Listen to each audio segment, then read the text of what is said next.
look inside the Volkswagen plant today. Workers in the paint shop gave us a complete tour of the facility that produces Motor Trend's Car of the Year. Here's a peek inside in tonight's Volkswagen News.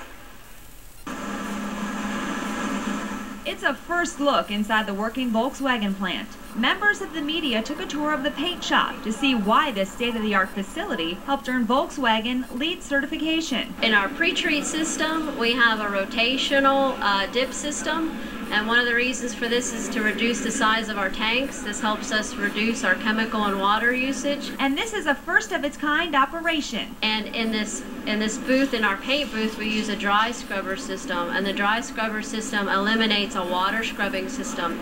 The dry scrubber system also allows us to very efficiently recirculate and reuse our booth air, which drastically reduces our energy usage for our booth. We save somewhere in the range of 75,000 liters of water per day. Another feather in VW's cap is the elimination of the primer step. We've been able to eliminate a whole paint booth and a whole paint oven. So how does it all work? The first of the 5 stops in the paint shop is pre-treatment. We put a zinc phosphate coating on the car, E-coat, where we put electrodeposition coating on the car. Then the paint coat gets completely sealed from the elements to make sure corrosion doesn't happen. Next stop, top coat. Right now we're in the top coat booth where we base coat and clear coat the car. The last step is wax, but that wasn't a stop on this tour. It's very hot and dirty over wax.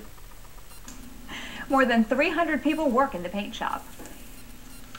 Well, the Tennessee Highway Patrol showed off its mobile command center today. Officials say the command center is very functional and simulates truck inspections. U.S. Express officials say this kind of tool is very important in keeping our roadways safe. You really want to make sure that not only the driver is safe, is not either ill or fatigued, is up to his full potential to drive, but also making sure the equipment's in working order, because you really don't want to have any injuries or any mishaps happen to our driver and, of course, the motoring public. The THP also uses a mobile scales unit for weight checks. Also tonight we have a traffic note to pass along to you. The McCauley Tunnel will be closed tonight and tomorrow night as TDOT maintenance crews replace some tunnel lights. Now, your Storm Team 12 24-hour forecast.